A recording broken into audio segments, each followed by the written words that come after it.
Hey darlings, ഇന്ന് ഞങ്ങളുടെ വിശുദ്ധ വല്ലാർപാടത്തമ്മയുടെ തിരുനാളാണ്. അതായത് ഞങ്ങളുടെ വീടിൻ്റെ അവിടെ നിന്ന് ജസ്റ്റ് 1 കിലോമീറ്ററൊക്കെ ഉള്ളു.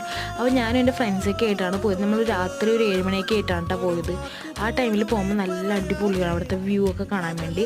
അപ്പോൾ ഞങ്ങളെല്ലാവരും ഓട്ടോനാണ് പോയത്. അപ്പോൾ നമ്മൾ പള്ളിയിൽ എത്തിക്കഴിഞ്ഞിട്ട് കുറച്ച് നേരം അവിടെ വർത്താനമൊക്കെ പറഞ്ഞ് നിന്ന് പിന്നെ കുറച്ച് കളക്ഷനൊക്കെ അടിച്ച്, അതാണ് ഏറ്റവും വലിയ കാര്യം. അത് കഴിഞ്ഞ് ആഷ്ന വരാനുണ്ടായിരുന്നു. അപ്പോൾ നമ്മൾ ആഷ്നെ വെയിറ്റ് ചെയ്ത് നിൽക്കണം. അപ്പോൾ ഇതാണ് ആഷ്നൻ്റെ കുട്ടി സുട്ടപ്പൻ. പിന്നെ നമ്മൾ ബജ്ജിയൊക്കെ കഴിച്ച് നിൽക്കുന്ന ടൈമിൽ ഞങ്ങളുടെ ട്യൂഷൻ ക്ലാസ്സിലെ പഴയ ഫ്രണ്ട് സാവിയോ, കുറേ നാൾക്ക് ശേഷം സാവിയാണ് കാണുന്നത്. അപ്പോൾ അതിൻ്റെ ക്ഷീണം മാറ്റാൻ വേണ്ടി നമ്മൾ അവനായിട്ട് കടയിൽ കയറി അവൻ നമുക്ക് എല്ലാവർക്കും ഐസ്ക്രീം മേടിച്ച് തന്നു. പിന്നെ അത് കഴിച്ച് തിരിച്ച് വരുന്ന ടൈമിൽ കുറച്ച് സ്റ്റിക്കർ കളക്ഷൻ പിള്ളേർ വന്നിട്ടുണ്ടായി. അതിൽ നിന്നും സ്റ്റിക്കേഴ്സൊക്കെ വാങ്ങിച്ചിട്ട് അപ്പോൾ നിങ്ങൾക്ക് ഞാൻ ഇവരുടെ ഇൻസ്റ്റ ID മെൻഷൻ ചെയ്തേക്കേൻ്റെ അകത്ത്. അത് കഴിഞ്ഞിട്ട് നമ്മുടെ റിച്ചു ബായ് നമ്മൾ വിളിച്ചിട്ട്, റിച്ചു ബായ് നിങ്ങൾക്കറിയാമല്ലോ, നമ്മുടെ പഴയ വീഡിയോയിലൊക്കെ ഉണ്ട് റിച്ചു ബായ്. അത് കഴിഞ്ഞ് നമ്മൾ നേരെ വീട്ടിൽ പോയി. അപ്പോൾ ഇന്നത്തെ വീഡിയോ ഇത്രയുള്ള വീഡിയോ ഇഷ്ടമാണെങ്കിൽ ചാനലും കൂടെ സബ്സ്ക്രൈബ് ചെയ്യുക. Tata bye bye.